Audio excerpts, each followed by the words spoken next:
Hi, guys, and welcome to Autism Journeys. I'm absolutely delighted to have the amazing Daniel Docherty on the show today. Daniel Docherty is an ambassador for Anna Kennedy online, and he is only 21 years of age. You're going to be blown away when you hear all that he has to say today. So, Daniel, thank you so much for coming on the show today. Thank you so much for inviting me on to talk about my autism journey and my experience as an ambassador for Annakennedyonline. Fantastic. I can't wait to talk to you.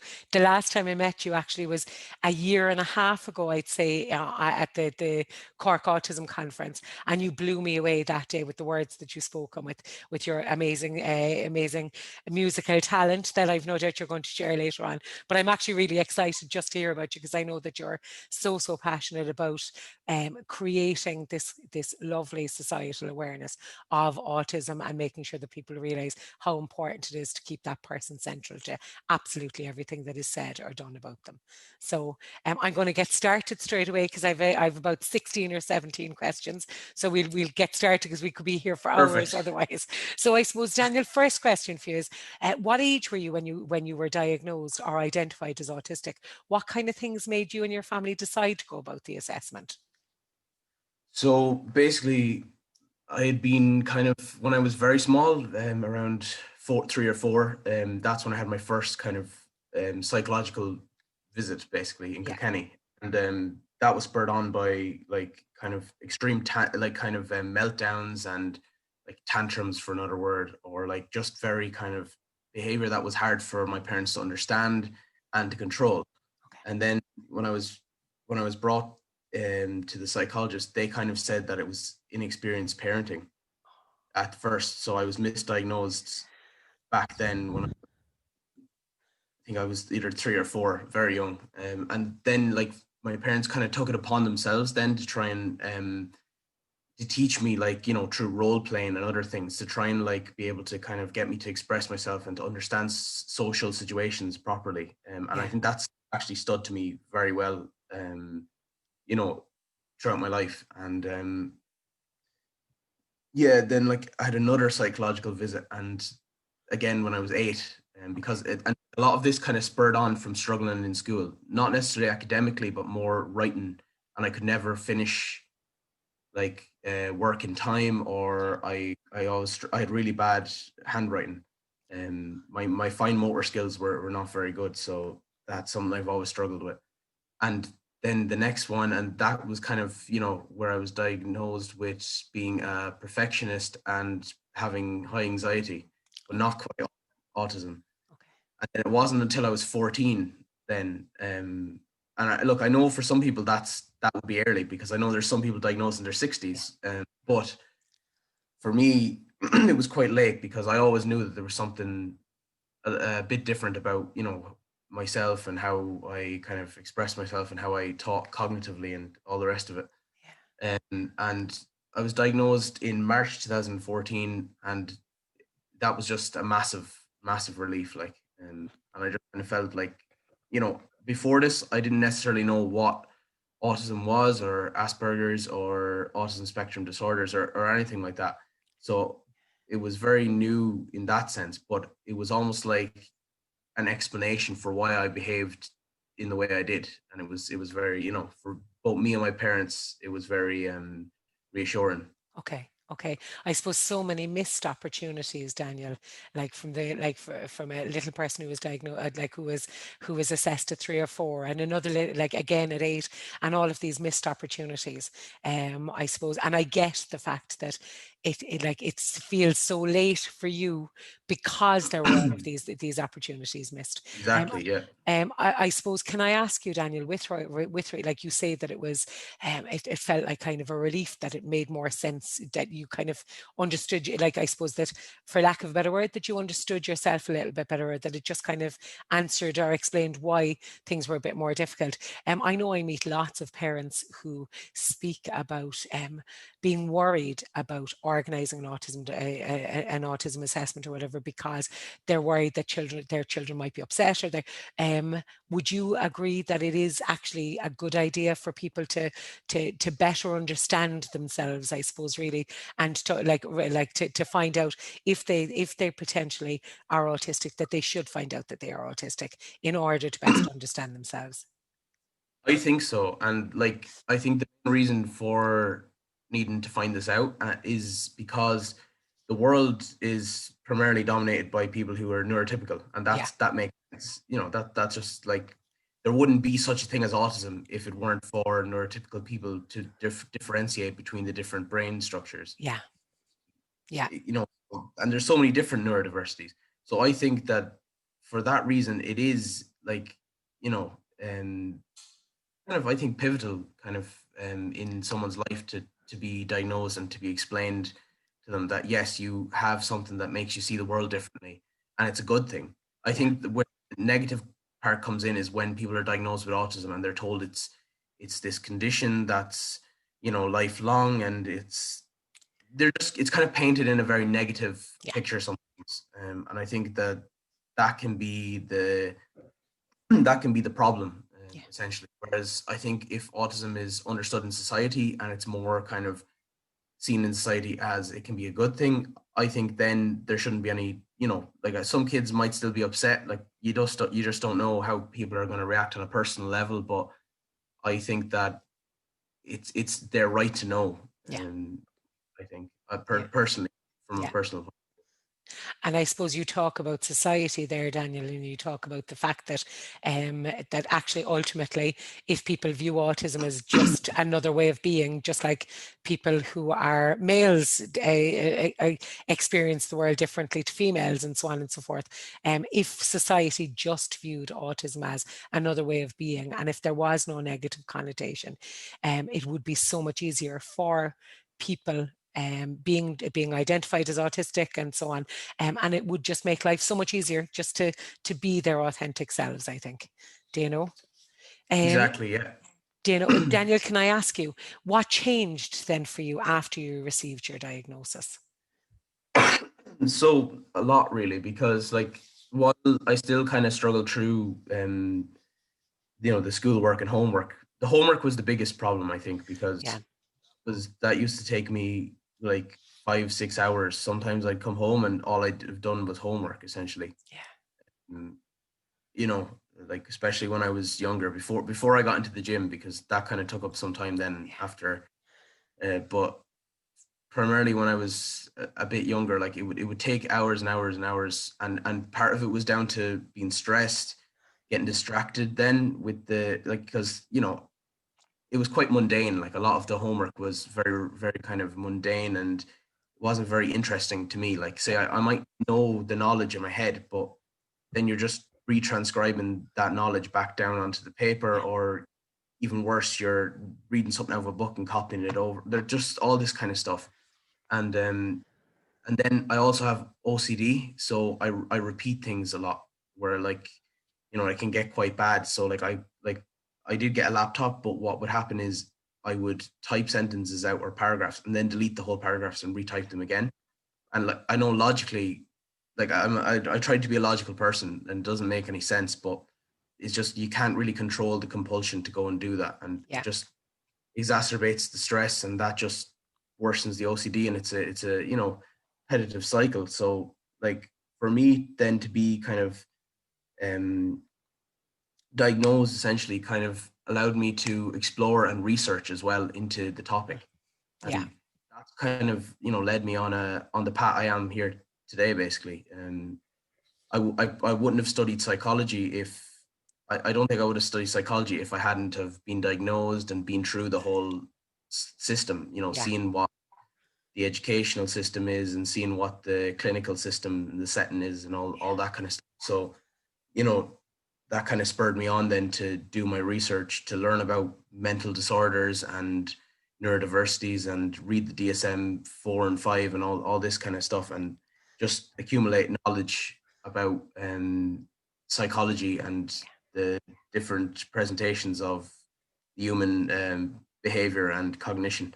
Cool. And that kind of, so I think that diagnosis was really a turning point in my life.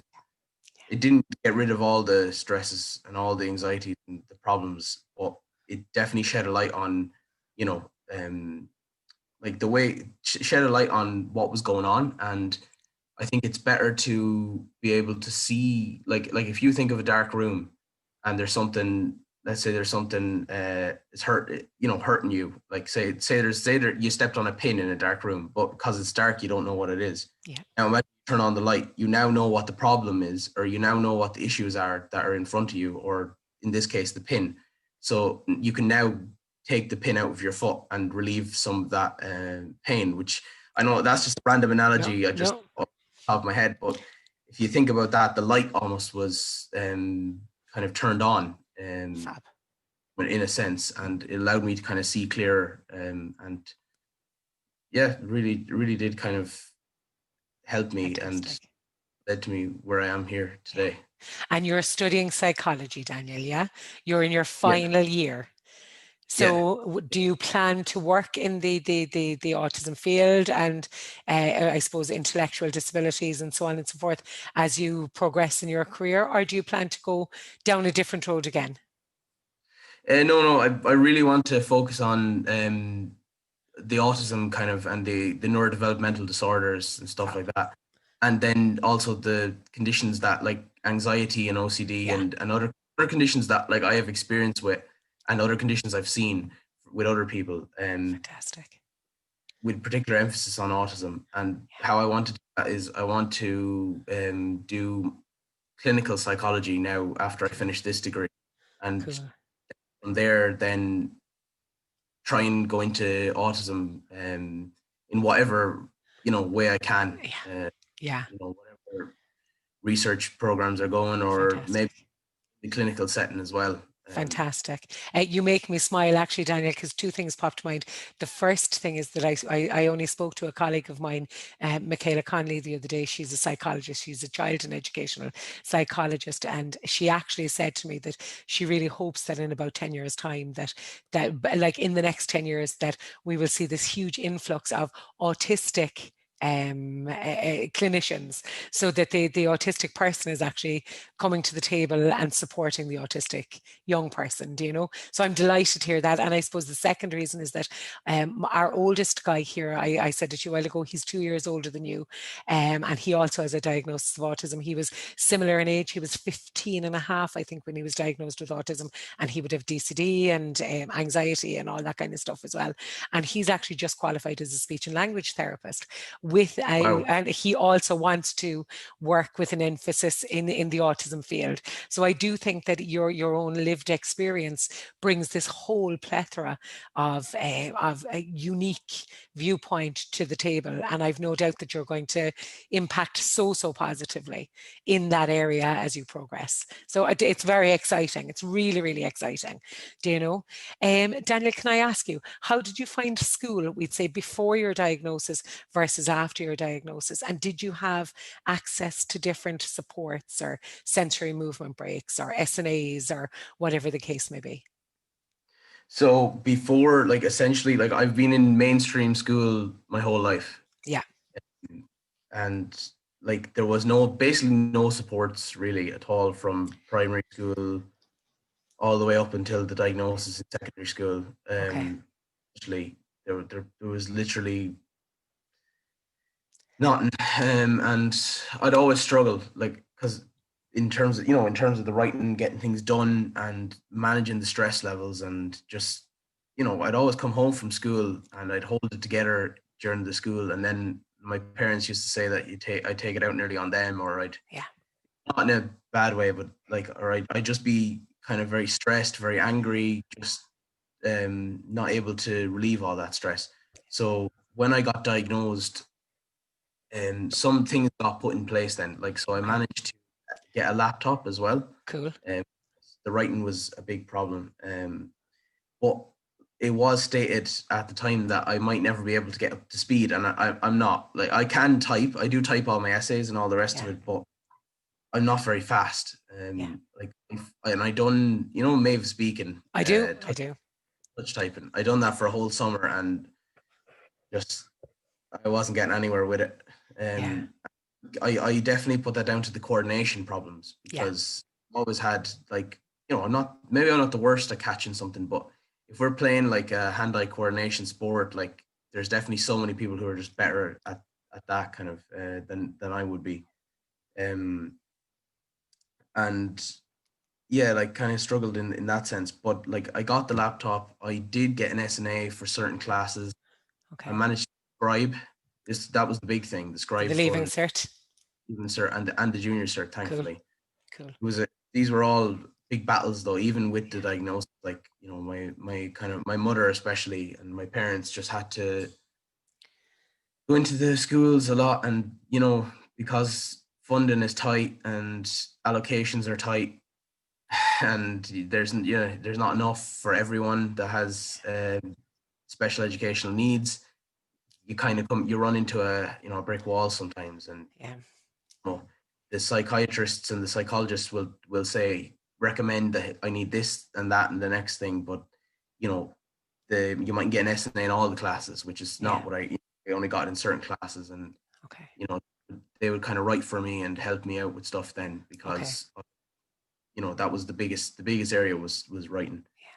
And would you believe, Daniel, that had you had an SNA in all of your classes, for example, to take notes in all of the classes, would that have made your educational experience more, I suppose, more positive? Do you know, though, Definitely more positive, yeah. Okay. I kind of gave up on writing things down, because, like, essentially I relied heavily on my memory, really, Okay. because I know there was no taking and getting things done in class, but I think if I had a SNA, I think that definitely would have, like, full time writing things down and just helped me out with stuff. I think that would have really benefited me. Yeah. Great. And then there was resource hours as well. I did find benefit in these, Okay. especially the one-on-one. I'm a very kind of one-on-one kind of learner, as opposed to like a big class. And I found that, like, I was able to learn a bit more, or go over things, or practice things in those kind of classes. Cool. And I think those helped me. But like, certain classes then, I think in like fifth or sixth year, they were kind of group classes then, group kind of resource classes, and they just weren't as beneficial, really. Okay. You've got a lot of different people with a lot of differing levels of academic needs and Yeah. educational needs. Um and like, to be honest, it was quite a disruptive class, really. So Okay. it wasn't the best experience in that sense. But Okay. I am understanding that there is only so much allocation they Yeah. can give, and it really does come down to finance and money. Yeah. Fortunately. Yeah. And if you had a magic wand, Daniel, would you allocate an SNA to every child that needs one, and that one-on-one resource teaching to every child that needs it? Rather than, Absolutely, yeah. yeah. Yeah. I would have an ASD unit in every school as well. Okay. Fortunately, the Okay. school I went to didn't have um, an autism unit or a special educational needs unit. It was more just like they'd offered the resources to kids who needed it, and kind of had to share SNAs Yeah. between people. Yeah, I would absolutely give any kind of scaffolding, or any kind of stuff that we need to put in place for any child with special education needs, so that they can optimize their learning and be able to learn in a way that is sufficient to them. I think I would absolutely, if we had the funding and everything, I would put that in place. I know. In an ideal world. In an ideal world. Exactly. To flip to something more positive, Daniel, you are an absolutely amazingly talented singer. I've been privileged enough to hear you sing live, and I know that I've plumb asked you into agreeing to sing at the end of this now as well, at the end of this.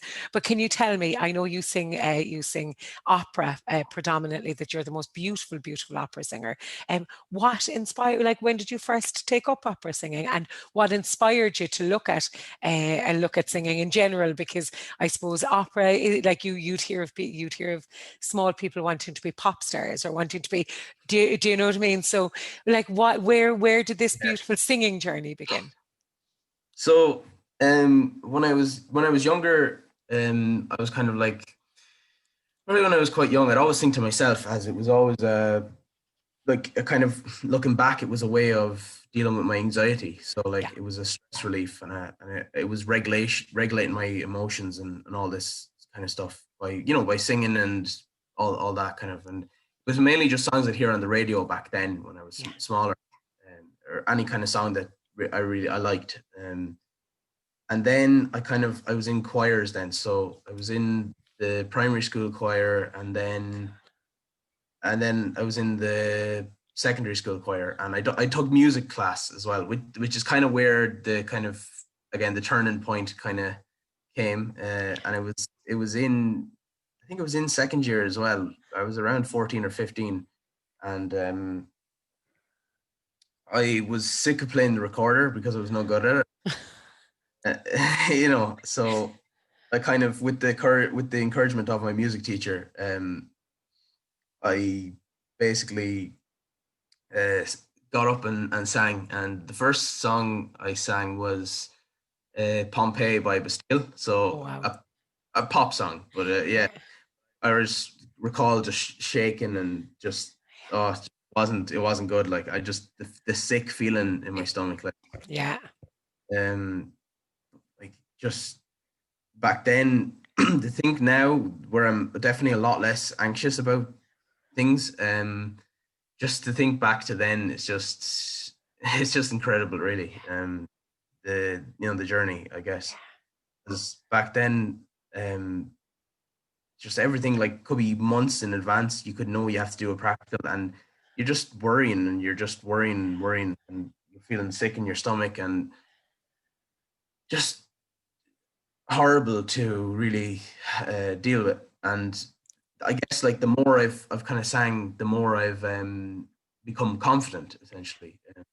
So that was only in front of, like, the class, and then after that, then I done a few more kind of singing in front of the class with kind of more pop songs, or like R&B kind of, or even like songs by like Drake, or you know, like, because I like a very wide range of Yeah. music. And then I heard "Fly Me to the Moon" on a Christmas advert on, I think it was M&S. I think it could have been M&S. I'm not sure, but it was on the TV around Christmas, and I went, you know what, I'll sing that. So then I came in basically one of the days for one of the practicals, and I sang that. And because my teacher had said, maybe sing a song that's a little bit more, kind of shows off your voice a little bit more. Yeah. She could hear I was a good singer, but like, I just kind of was singing, like, kind of very kind of songs that were well within the range, well within, like, they weren't great songs for singing. They were more songs for the radio, kind of. Yeah. So sang that song, and then from there I ended up singing at, like, the kind of, um I think it was like an end of year concert as well. And then, where I was inspired to sing kind of the opera and the kind of opera and stuff like that was, I was watching Eurovision, and I seen Il Volo, which are three kind of young Italian kind of singers, and I heard them sing Grande Amore, which was their song. But then I kind of delved into them, and then I found, like, this whole genre of, like, O Sole Mio, and then you'd have, like, Nessun Dorma, and Yeah. all kind of stuff, like, and then kind of led me on to Luciano Pavarotti and all the other, Placido Domingo, all the, like, the three tenors, just all this kind of genre of music. And then, like, that's when I kind of sang O Sole Mio, and then it was kind of from there, I sang that at the kind of school concert, and in front of the whole, like, parents and teachers and everyone. And that was, like, kind of a big moment then, Yeah. because like solos for Christmas with "Oh Holy Night" and other songs and stuff like that. So that was kind of the, that's where it kind of started. And yeah, that's kind of where it is now to then today. Because I'm listening to you saying that your very first time standing up in the classroom in front of the class and singing a song, and that awful feeling in your tummy and so on. And the day that I met you in the Cork Autism Conference, there was 600 and something people at that, plus the people that were we'd say had different stands outside and so on. So there was probably about 700 people there, and you stood and you knocked the socks off of every single person in that auditorium. And you didn't for 1 second display, even if you felt it, you didn't for 1 second display any kind of anxiety. You appeared to be such a confident, capable, and amazingly talented young man. It was absolutely amazing. Like it was, Yeah. it was absolutely amazing. So it's lovely to hear that you've made such progress from that young person at 14 or 15. Now you're still so young at 21. But to hear that you've made so much progress in that area in such a short time, it's amazing. Like it is, it's wonderful to hear, I suppose. But I know then that led you on to Autism's Got Talent. So tell me about that Yeah. experience.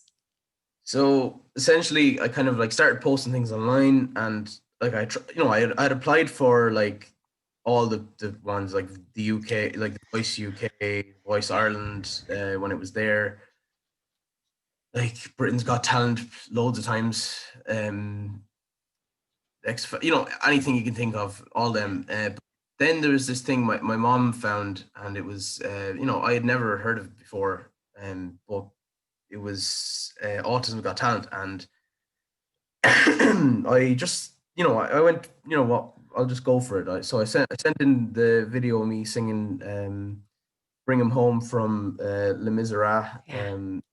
Probably butchering the pronunciation, but yeah, from the musical, and I got accepted to basically to go over and perform as part of it, and like what I really like about Autism Got Talent is that the kind of the process of choosing the acts and stuff is done.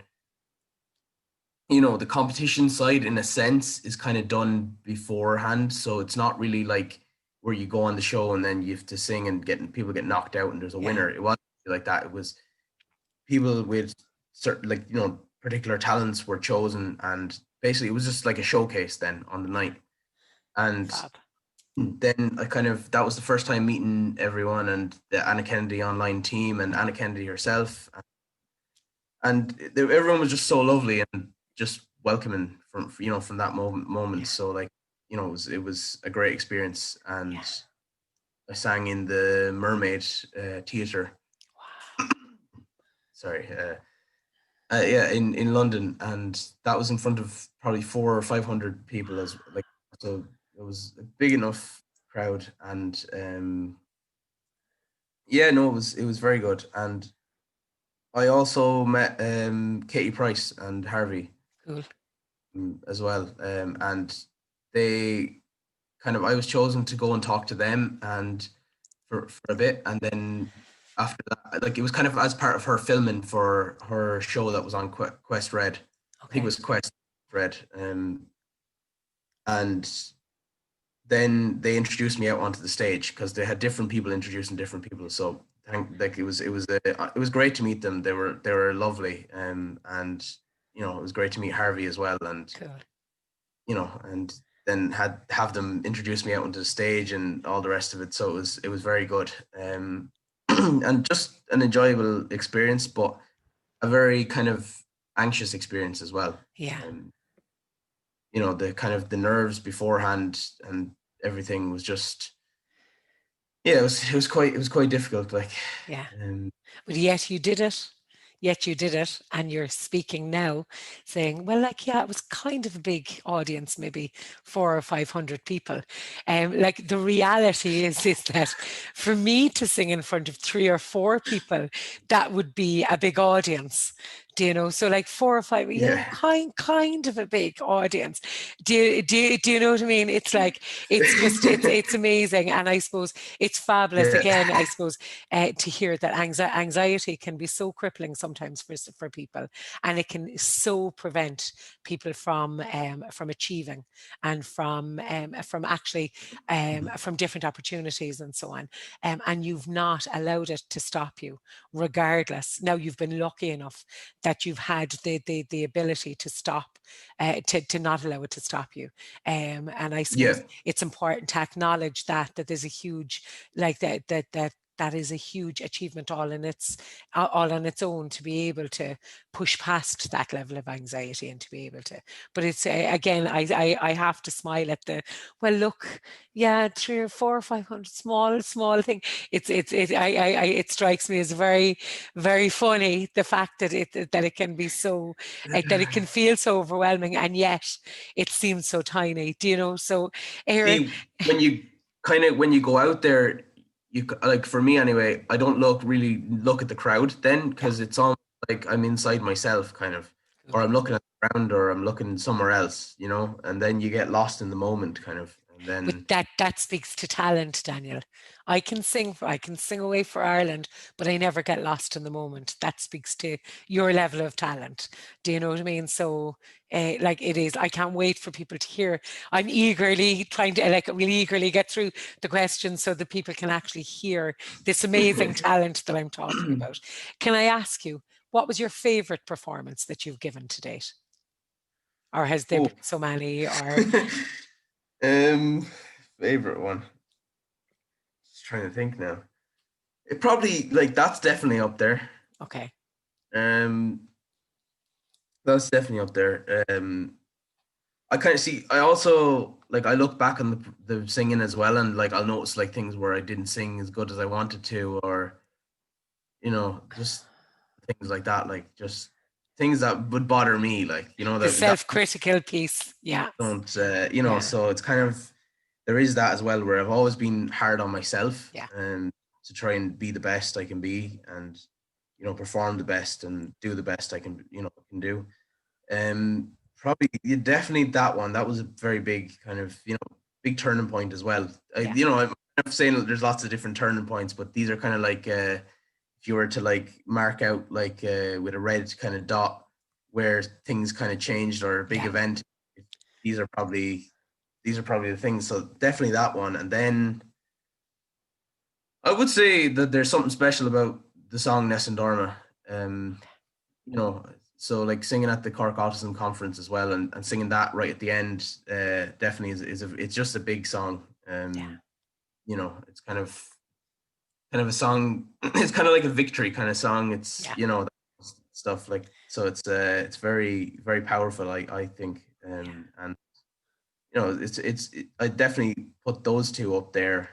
Just trying I to. suppose big songs for big talent, Daniel. Remember that phrase, big songs for big talent. Definitely, definitely. And I know as well, Daniel, then I'm going to actually, I know on a different side, because people will see you from here up, but I know that you're an Oh. exceptionally, no, that's fine, but that's just the camera screen. But I know that you're an exceptionally strong, very, very physically strong young person as well. And I know that your other passion is that gym piece and that kind of bodybuilding and all that kind of stuff. Do you want to tell people about that special interest, I suppose, for lack of a better word, as well? Absolutely.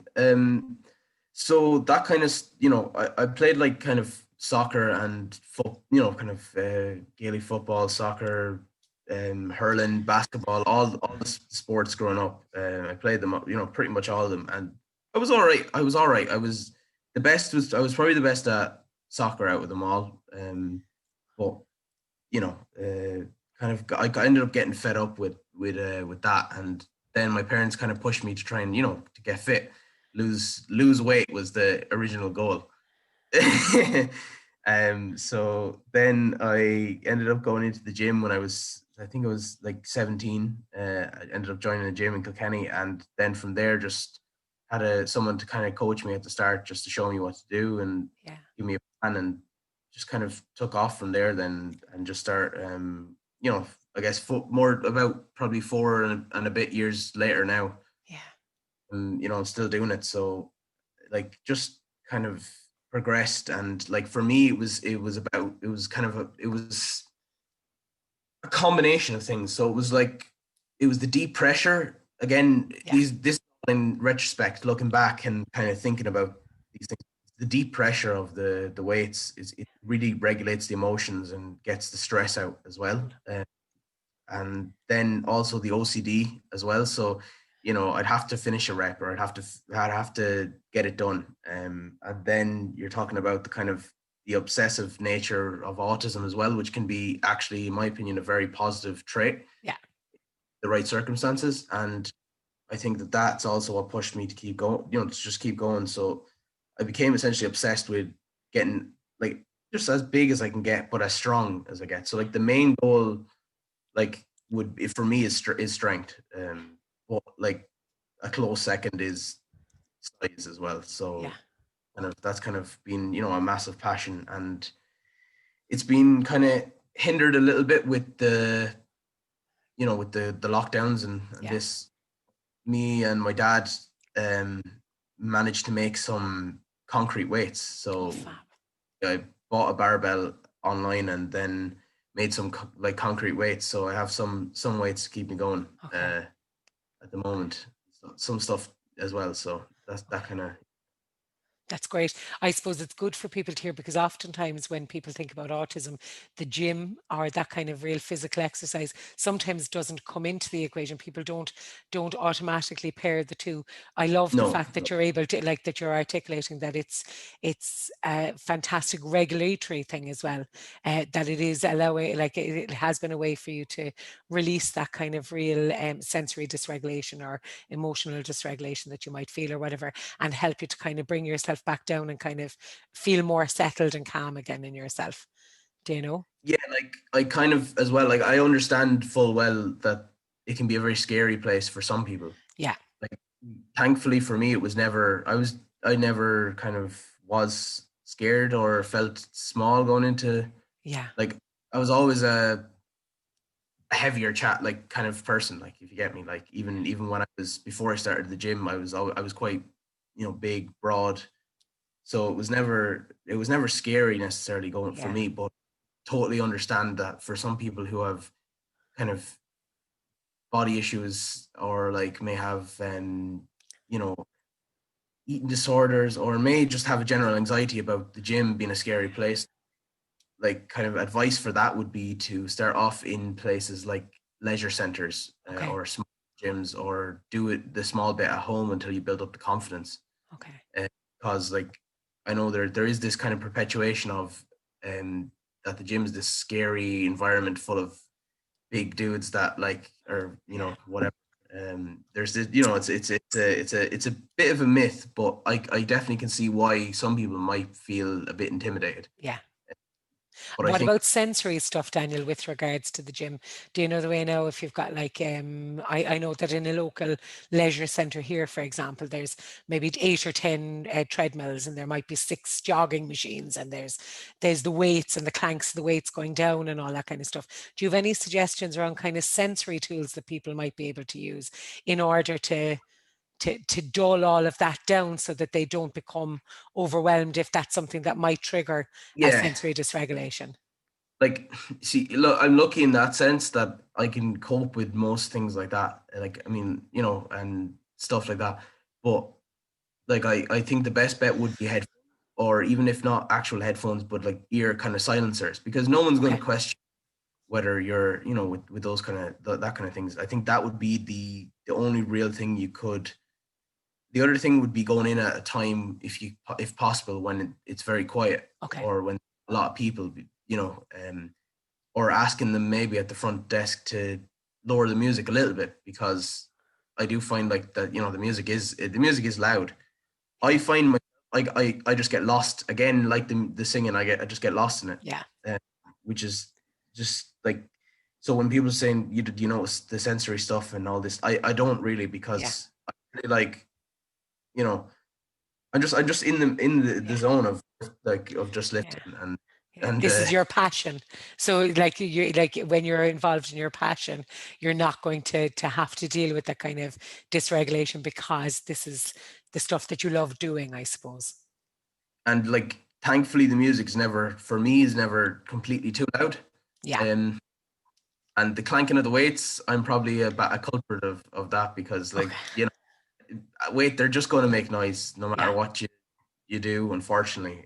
But that's why I'd say there's going to be a lot less of it in a leisure center type place or a hotel gym, Yeah. as opposed to, you know, a proper kind of a facility that's just devoted to being a gym. Okay.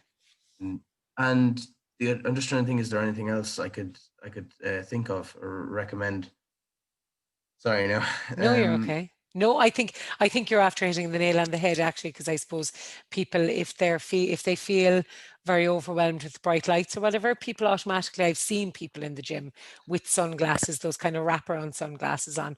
But I think those those headphones, are those noise silencers that you can get. Yeah, Those yeah, in-ear ones would work quite well actually, because you're not worrying about like your head moving and your headset moving around or whatever. Like if you can get the in-ear ones, they might work as well. So that's, but you also mentioned that you did meet with somebody initially to work on a plan so that you kind of know yeah, what to yeah. do. So that'd be important that people That's do that. absolutely. I think that, like, especially if you're going to go into a gym, or even into the leisure center or anywhere, I think it's always good to kind of work with someone or get someone to kind of show you around first, Yeah.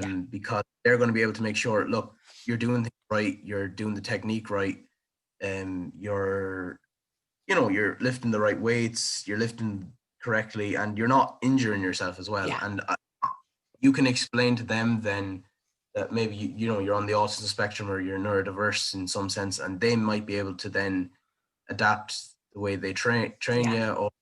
you, or they might say come in at a certain time and we'll do it at this time. And like there's all sorts of things. Like Yeah. I totally understand the sensory side, because like I have sensory issues when it comes to like very loud music, like extremely loud music, but not in a gym setting. So if someone was blaring music in a car, I can't stand it. Or like, the kind of the thump, or the Yeah. The like bass sound, almost that boom, dun, boom. dun, dun. It Yeah. goes, just goes through. Like I can actually just feel it, and Okay. I absolutely hate. I hate it. I hate it so Okay. much. Like, it makes me nearly physically sick. Okay. So I really don't. I really don't like that. And Yeah. like, I don't like clubs or discos or anything like that, because Yeah. it's crowded. Number one, which I hate. Yeah. I don't like completely crowded places. And thankfully with gyms, there is, like, if you're on a machine or you're on a bench or you're doing something, there's a sufficient space between you and the next Yeah. person. But sometimes in bars and clubs and stuff, that's not the case. Yeah. The music is usually just really, really loud with that kind of bass. Yeah. And yeah, just I just they've never been for me. So I'm Yeah. just kind of using that as an example to show that, like, in another setting, I would have sensory Yeah. problems, and I wouldn't be able to, it would definitely stress me out. Like, But you know what, Daniel, it's very interesting too to think that that like that it's in a setting, so it's the environment, so you feel safer, obviously, in a gym environment. And I suppose it yeah, also, the fact that you're talking about the loud music in the gym not bothering you speaks to, I suppose, speaks to the power of somebody's special interest and how effective and how helpful it can be for somebody as well.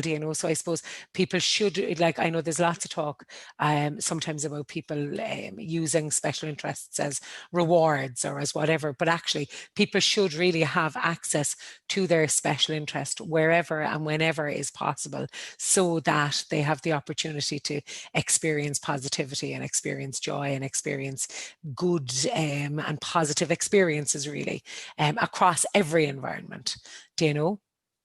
yeah, absolutely. Like, I think, like, it should be more focused with, especially with like autism and neurodiverse teaching and learning. Like, it should be kind of almost focused nearly through special interests, because like, I'll kind of put this out there, but like, it's what is the point of learning a load of subjects that you're never going to specialize in, um, or you're never going to kind of pursue as a career? And like, as we both know, that like lots of people on the spectrum can be experts in a specific topic without ever going to a college or a school or anything. So like they can, accumulate such a wealth and vast array of Yeah. knowledge in their area that it's essentially expertise level. And like the kind of like a lot of people in the autism spectrum think in first principles, so they'll break things down to they'll reduce it down to their fundamental kind of principles, and then they'll build up that understanding from there. So it gives an even broader understanding of the topic than could possibly even be taught in schools. So I think that absolutely that kind of career kind of special interest focused specialization learning makes just a lot more sense, I Yeah. think. Absolutely. You're speaking my language, Daniel, absolutely, because at the end of the day, I suppose when you've got a young person who has all of this wonderful, wonderful ability, and and they're expected to quieten that and to do the typical kind of learning, it doesn't impact positively on self-esteem and so on. Whereas if the special interest was incorporated. I know we've one young person in this house who would have done a project, for example, machines, which is, and still is his special interest, his passion, machinery, different kinds of trucks and loaders and all that kind of a crack.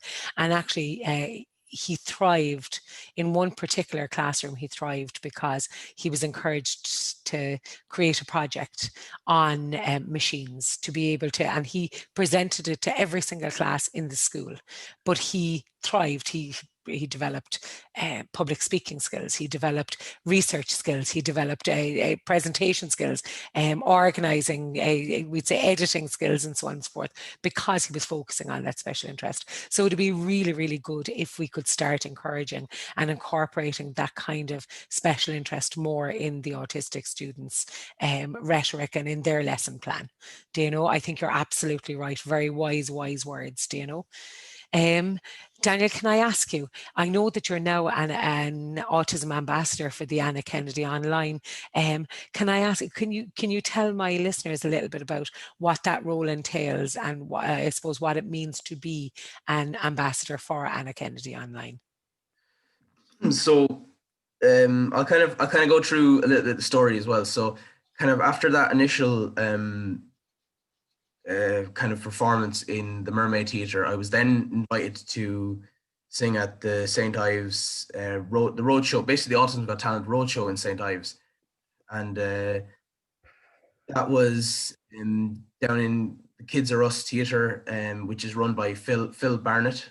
He was the compere at the show in London, and then obviously in the show down where he lives in St. Ives. And I was singing, I was asked to sing there, and then I was made an ambassador essentially on stage and kind of gave an impromptu kind of on the spot speech. And that's kind of where the speeches kind of, the talking kind of came out of, because before that I hadn't really given speeches or talks or anything. So I guess that people kind of saw, oh, he's actually able to, articulate and kind of get his points across and say different things about autism.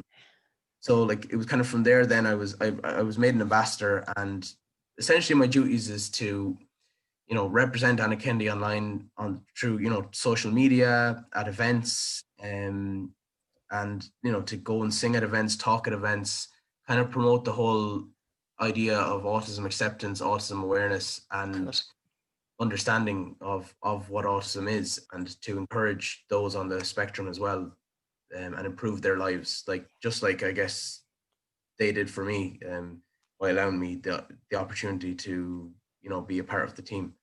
So like Anna Kennedy herself has set up schools, different conferences, and just Autism Got Talent as well. And she has two sons who are both on the spectrum as well. So, that's like kind of speaks to the wonderful work she's done as well. And, giving me the opportunity as well as someone on the spectrum to be a part of it, and to kind of, keep that message and that kind of ethos going, essentially. Yeah. Anna was actually one of the show's first guests. I'd say maybe show 3 or show 4. And at that time, I remember her talking about her 2 young boys and about the establishment of schools and so on. And she's done amazing work in the area of autism, and not only in the area of autism, but in the area of intellectual disability and stuff as well. And I suppose the Annakennedyonline is an extension now again of that. And I suppose Yes. I like you're like, absolutely, it's a wonderful opportunity for you, but she's equally lucky to have a young man as passionate and as capable as you, to be an ambassador for the Annakennedyonline program. Do you know? So can I ask you, do you some of the talks, do you give some talks to autistic people themselves, or do you give, are they to parents, are they to schools, or like, who do you present to? So I've given talks to all of the different demographics pretty much. So just kind of, I gave a talk in the School of the Holy Spirit, which is a school, a kind of a local school in Kilkenny that is, specializes in autism and special educational needs. Yeah. So I gave a talk in there, and that was primarily to some of the classes which were comprised of autistic and neurodiverse individuals. Cool. Then I gave a talk for, on behalf, kind of as part of Anna Kennedy's kind of talk at the Cork Autism Conference, Yeah. which was healthcare professionals, teachers, parents, SNAs, childcare, clinicians, you name it. Anyone that has any affiliation or any interest in autism. Yeah. And then I gave a talk for Bluebird Care as well. Cool. So, they kind of specialize in care facilities for people who mightn't be able to look after themselves or might need additional care. And there was a lot of autistic kind of parents, like people, parents of children with autism, and there was also some autistic people there as well. Cool. So that was kind of that talk. And then I was also invited to give a talk. This was in November. This was all kind of within a short space of time, really. Within that year, 2019 was for me was the big year, and I was invited to give a talk as part of the diploma in autism studies. It was a UCC course, but it was run in Kilkenny, and I was basically given a lecture to the the people who were taking that course. Fantastic. Again, teachers and stuff like that. Well, I'll tell you, Daniel, I was actually the first ever intake. I was one of the first students ever on that diploma with the UCC autism diploma course. So I'm gutted that I didn't get to hear you speak whilst we were studying. That's a long time ago now. But that is a huge intake of SNAs, teachers, parents, you name it. There's a huge number of people in that as well. So that was a huge opportunity. And is that something Absolutely. you'll be able to do again? Hopefully if I'm back to do it again, and even like if I go further on and get my degrees and stuff like that I might be able to give talks then from a professional clinical side, and then also from a personal side as well. Cool. Kind of merge the two and give a unique perspective. Fab. I suppose you said there that 2019 was the big year for you. I think 2020 was a big washout for everybody, because these blooming lockdowns and pandemic and spreads and numbers rising and all that kind of a crack. But hopefully 2021, at least the latter part of the year, will again start to regain some level of normality for everybody, so that we can get back to kind of doing to accessing people like yourself, where you're sharing your experiences and stuff. Can I ask you, Daniel, with regards to the pandemic, have there been any things that you have done to help support yourself, or to kind of keep your own self mentally well? Do you have any suggestions for any autistic people that might be listening in on things that would have worked well for you over the past 12 months? So it's been very, very tough for everyone, as as we both know.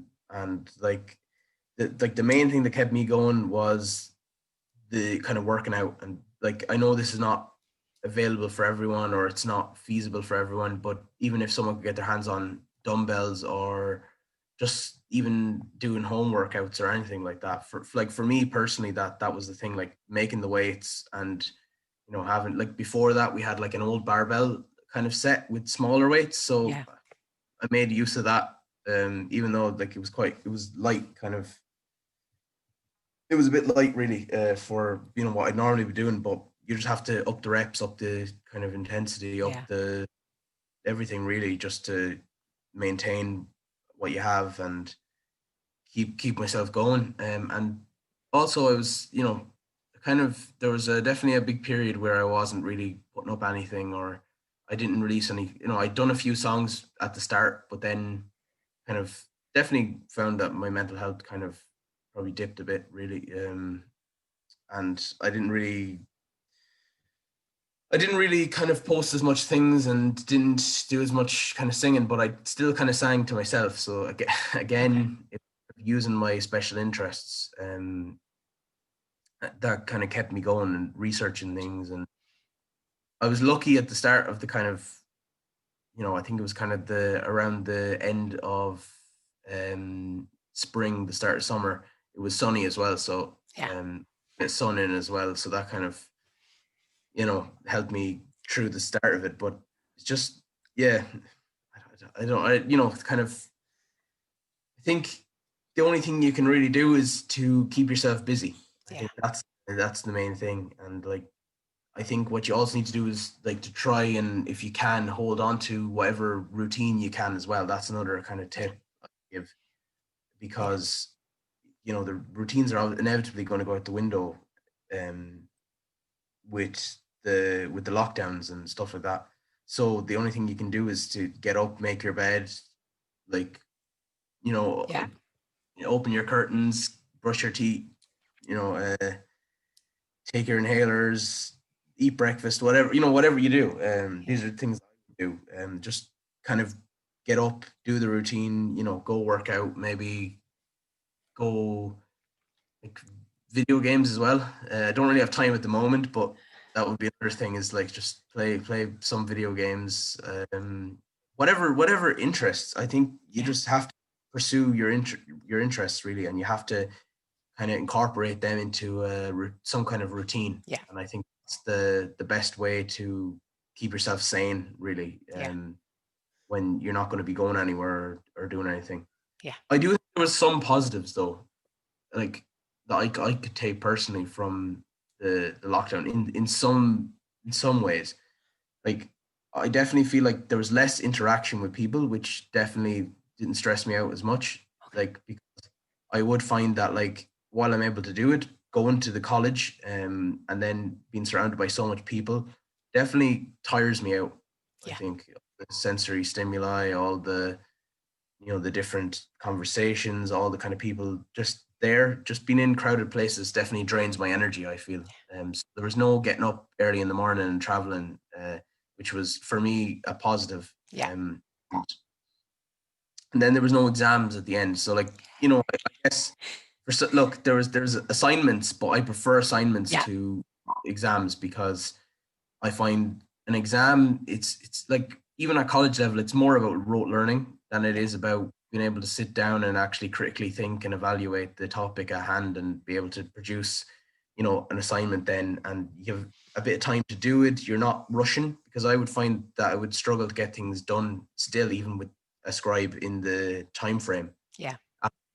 And yeah, just like, so they were some of the positives I took, but overall it was quite negative, because I was supposed to give a talk for, I think, for TUSLA as well, as part of their, I think, youth kind of talk, and then there was other stuff as well that was supposed to happen that never happened, obviously, Yeah. because of the pandemic. So yeah, Yeah. like, I mean, some of the things I done to cope, with the and like, another thing is just to keep kind of looking forward. I know that's easier said than done, but like, just keep kind of looking forward. Like, I'm looking now to apply for postgrad courses, or I'm looking to just kind of make do with what I have in terms of building muscle and strength, and just trying to move everything forward despite the fact that there's there's still a pandemic. And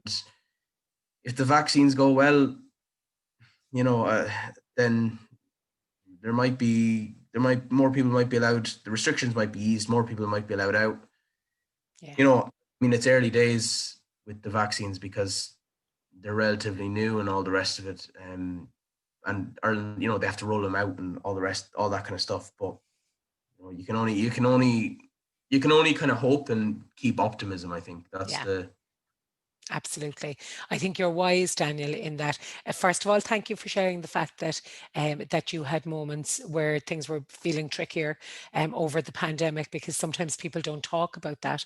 And actually, it's really important that people hear that most of us have had moments where we found ourselves think, Jesus, is this ever going to end? This is just so exhausting. I don't know, can I continue on in this same capacity? So thank you for sharing that. But I suppose secondly, I think you made a very good point about that future proofing, about consistently thinking all of the time about what's going to come down the track next, and planning for things, not necessarily going out seeing people or anything, but planning little goals, like little things that you can set as goals for yourself in the coming days or the coming weeks. I suppose that it always gives us something to work toward. And I think the other thing that you said around special interests and focusing on your special interests and keeping some level of a routine as best as you can are fantastic pointers and tips for people who might be finding things a little bit trickier to be dealing with at the moment. So thank you for that very honest answer. Daniel, no problem. Can I ask you what's next in keeping with the future proofing and so on? What's next in the pipeline for you? I know you're talking about masters and stuff. So what do you anticipate having to complete in the next kind of 6 or 12 months? So I have about one more assignment left to complete semester. Okay. Obviously, then keep working on the thesis. Yeah.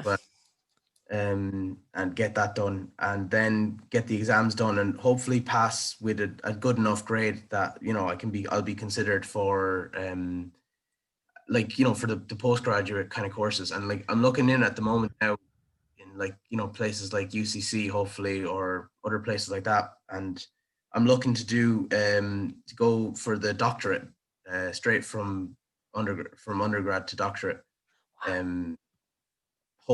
Hopefully, if I'll apply for a load of different places. Yeah. I mean, it's all going to come down to whether I put in a good enough application or I'm deemed to have a good enough experience and stuff like that. So that's one of the goals. The goal then in terms of singing is to keep uploading videos and keep going to events. Hopefully, if I'm invited to different events to sing and all the rest of it, and keep giving talks. Like, I mean, I'd love to, it's a real shame that we can't all, meet up in big settings at the moment, which I totally understand why, but hopefully down the line that may be possible again, and I may be able to go and give talks and sing at different events in different places. And I've also joined a powerlifting club recently, so just to kind of focus in on what I'm doing in my training to try to get stronger. So hopefully then down the line I might be able to compete in powerlifting as well. Wow. If things go well. Cool. Cool. Yeah, these are just like some of the things, like, and you kind of touched on goals and stuff, like, and I do say this quite a lot, but I think goal setting is definitely the biggest thing that keeps you kind of mentally focused and kind of takes you out of the kind of slump, because setting the goals, especially if you set if you need long-term and short-term goals. So you're going to need goals that are achievable in the short term as a means to get to the long-term goal. Otherwise, you're going to starve yourself of any dopamine rush or any kind of positive feedback from your brain or your body and you're just going to fail, like, or you're going to increase your likelihood of failing if you get only really long, like unreasonable goals. So I think the main thing is to have the long-term goal. Like for me, like the kind of the longer term goal might be within a few years to deadlift 300 kilos or squat 300. But I'm that would be literally I'm going, oh my goodness, I find it hard to lift a 10 kg dumbbell. Like a 10 kg is a bit tricky for me now. So I'm really 300 kgs, jeepers. well, that would be the goal, maybe in 2 years' time, maybe. And what are you lifting now? I'm kind of in the range of like the 230, 240 at the moment. So like that's two take a while. people. That's two people. That's lifting two people when you think about it. It's kind of if they're what would they be like? Yeah, some people probably the average person's probably around 70, 80 kilos, something like that. Maybe so even 3 people. Jeez, maybe I don't know, something like that, something like that. So I mean, that would be the goal. But I'm not saying that that's going to be achieved easily, but that's the long-term goal. There we go. But the short-term goal then is, can I add 5 kilos or can I add 10 kilos? So like, and even at that might take a few months to do. So like, you have to give yourself these short-term goals in order to give yourself a bit of a kind of a dopamine kind of rush, as I call it. So that you can then feel better about yourself, feel more energized, and feel more motivated then to back the next goal and the next goal after, in pursuit of the, you might set goals that are unrealistic, or you might never achieve the goals, but then it becomes more then about the journey. So you're always in the journey of working towards that goal, and you're going to achieve things along the way. So you're better aiming high than aiming low as well. But I think it's also a good thing to have a plan and have short-term and long-term goals together, basically. Absolutely. Very wise for a 21-year-old young person, I have to say. Daniel, can I actually just let me say, actually, for anybody who would be listening and who's doing online conferences or who are doing online events and stuff, that you are absolutely available to talk at any online on any online platform at the moment as well. Should anybody be looking for a guest speaker, you have a wonderful guest speaker here. Daniel, can I ask you, where can my listeners learn more about you, your work, and your music? Okay, so I'm on probably most kind of popular social media kind of platforms and stuff. So basically on YouTube, I go under the name DNL. DNL. I'll share DNL. This now. Yeah. It used to be under the name of Donissimo, but I changed it recently to DNL because it's just closer to my name, so it just makes more sense. Okay. It's shorter as well, so it's easier for people to understand. And then on Facebook as well, I have a Facebook page, which is also under the same name, DNL. Yeah. My Instagram then is just let me check the exact. Yeah, no, you're fine. The way, just to get the right. The handle, I learned recently that these are called handles. Your names, yeah. Okay, so. So it's underscore. Yeah. On Instagram, it's _DNL _official. So at _DNL at official, and are they capital or lowercase? Underscore official. So like it's underscore, so at _DNL. Yeah, and then underscore again, and then official. Yeah, that's it. Yeah. And is it capitals or small, so the people know? It's all lowercase on Instagram. Okay, that's perfect. I'm on TikTok as well, so. Yeah. Unfortunately, I'm not on TikTok now, but shout away. Let me just find it. That's DNL. Yeah. Lowercase again, so okay. DNL _official. Okay. That's perfect. I can share those in the minute on my Thanks. Facebook page and stuff as well. Absolutely. Daniel, can I ask you just your final question, and then I can't wait for people to hear you singing, but your final question. So I know that you're really, really passionate about impacting positively and making a difference in and for the autism community. What's the single most important piece of advice that you'd like to give others who are currently undertaking their own autism journey? I think like the best thing, like I think the goal setting, the routine, like it all has to come together. So like all on their own, like like the Gestalt principles that we learn about in Yeah. psychology. The parts kind of um, individually are not necessarily the same as all of them together, Yeah. essentially. So like the sum is almost more powerful, or is in some ways different to the the individual breakdown of all its parts. And like I think that that's why a kind of holistic kind of approach to dealing with like your own issues, your own adversities, and your own like problems needs to take place. So you would have to, I would say, have your routine in place. um Getting up, making your bed, doing whatever else it is that you do in the morning. I think you need to have your goals set, and a plan in place as well. So like what you're working, what you're getting up to do, what you're working, like, because I have also suffered from depression in the past, so and mood swings. So like be weeks, or there few weeks where I'd be just down in within myself, and just really depressed, and just inside my own head, and just thinking about the worst, really. Yeah. Um just like there's been so many times where I just didn't want to go on, because I just kind of felt, what was the point? It's never going to get better. I just feel so overwhelmed, so stressed. And like I kind of, the only thing I can really say about that is that I stuck with it, and you just get through it after, the feelings go away. Yeah. For me, anyway.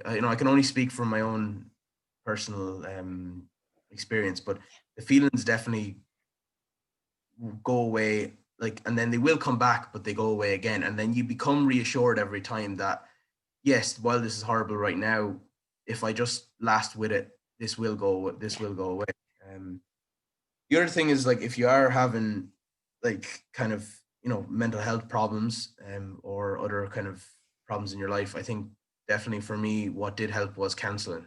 Okay. And you know kind of I was in CAMS for a good few years, and I was very fortunate to meet a very good psychotherapist who, you know, kind of helped me along the way, and like kind of tailored the approach more towards suiting me, because Cool. the worst thing is that I find is like CBT and these other ABA and all these other behavioral kind of therapies, and different ways of helping people with autism or other neurodiversities. I find that they're very kind of one dimensional, or they can almost be like a one size fits all, which is Yeah. just not the case. Like for people who are neurotypical or whatever, like what needs to happen is a tailored approach needs to be drawn up and implemented for the individual, because the approach needs to be as individual as the individual Yeah. themselves, if that makes sense. Yeah. Otherwise it's not going to work, and you're forcing them into a box that's essentially like like, I think it's like putting do they say a square peg in a round hole, Yeah. or something Yeah. along those lines, that these sayings that the people use, but it's essentially the same thing. It's like, it's just not going to work. So if we take, like, say, the routine, the focusing on special interests, the setting goals, so the interest is a big thing. And then if you're having other problems, consult with a professional if you can, and get counseling and get help, because you know it really can work for some people. Like, Yeah. it really, like, I think it definitely improved my life, just having a conversation with someone, like literally just having a conversation. um like any other kind of advice would be, you mightn't be, maybe if you're a sporty person, to, you know, get into sports, or even if you're not, just to try find maybe some kind of exercise that you don't mind doing, whether it's a solitary kind of exercise or it's a group exercise. Because I know group exercises can be very difficult for people on the autism spectrum. And like, even when I was part of groups, you know, I find it kind of hard, like, to you know, to really get along with everyone, or like to, you know, kind of fit in as well. So definitely with like going to the gym, lifting weights, you can do that in a group, you could do that with friends, or you could do that all by yourself. You know, that's the thing. So I would definitely recommend that. I would you know, just trying to think, is there anything else I would recommend? I would recommend as well for parents, if like if there's any parents kind of listening, or, you know, wanting to know advice about kids, is that they might be struggling to teach them certain things, or they might be struggling with dealing with the behaviors. And I think like that a good strategy for that would, like, there's two things I can think of. One would be to enact role play kind of scenarios, like what my parents done for me, which is essentially like acting out a situation before it happens. So, you know, like, I might come home from school saying, you know, crying or being very upset or this or that, the other thing, and they would reenact that kind of situation, or, you know, hypothetical situation, and kind of teach me, in a sense, the appropriate response. Now, while it's not always good to, you know, be trying to like force autistic people to act in a neurotypical way, it does have its benefits in some senses, because it does allow you then to maybe stop the bullying, or to be able to handle yourself in a real world situation, because that's the unfortunate reality of the world that we live in, is that not everyone is going to be so kind or understanding of autism. So knowing how to kind of express the so-called appropriate response can sometimes be a good thing. It can also be to have run through that scenario, so that when the real scenario comes, you're less anxious about it because you've done it before. Okay. You know, so these are the kind of things. Another thing would be that if you're having trouble teaching your child something, or if you're having trouble communicating with your child, to try and do it through their special interest. So let's say their special interest was playing Minecraft, or was playing like some kind of video game. Well, then you would like teach them the things by doing the things in the game, and that way, surely you're going to elicit a stronger response from the child, and to the, you know, what you're trying to teach them, to the concept you're trying to teach them. Yeah. That way, I think they're going to learn it within their own kind of sphere, within their own bubble then. And that way, I think they're going to be able to listen, as opposed to some of the more traditional or regular ways of teaching children. Perfect. Daniel, thank you so, so much. You're such an amazing young man. I can't wait to see what the future holds for you. I've no doubt that it is going to be amazing. Can I ask you, Daniel, one final thing, the thing that I'm most excited about? I know that you, rather than me putting on music today to finish this out, you're going to sing out the end of the show. And I know that you said that one of your most favorite songs is Fly Me to the Moon. So you're going to sing that for us, yeah? Yeah, it's not quite opera or Doesn't matter. I love it. I love it. Swing as well. So I'm just going to Absolutely get love it. That's perfect. So the voice might be a bit No, rusty from it'll be talking and stuff. perfect. So. It'll be perfect. So whenever you're ready, Daniel.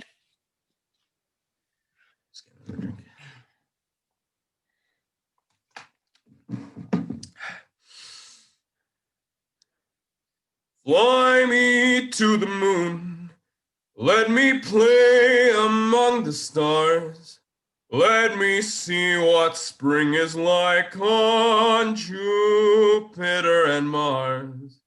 In other words, hold my hand.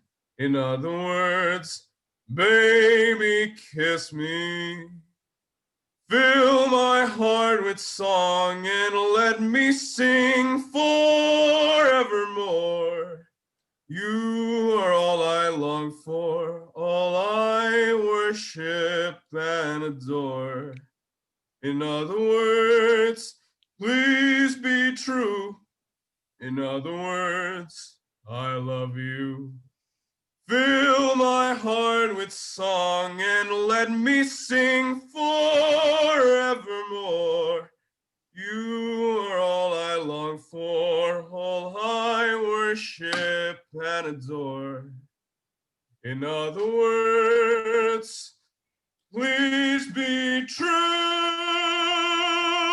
In other words, I love you.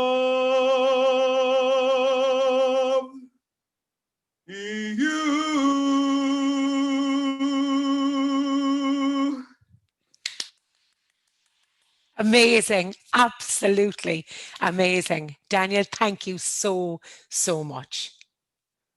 Thank you so much for having me.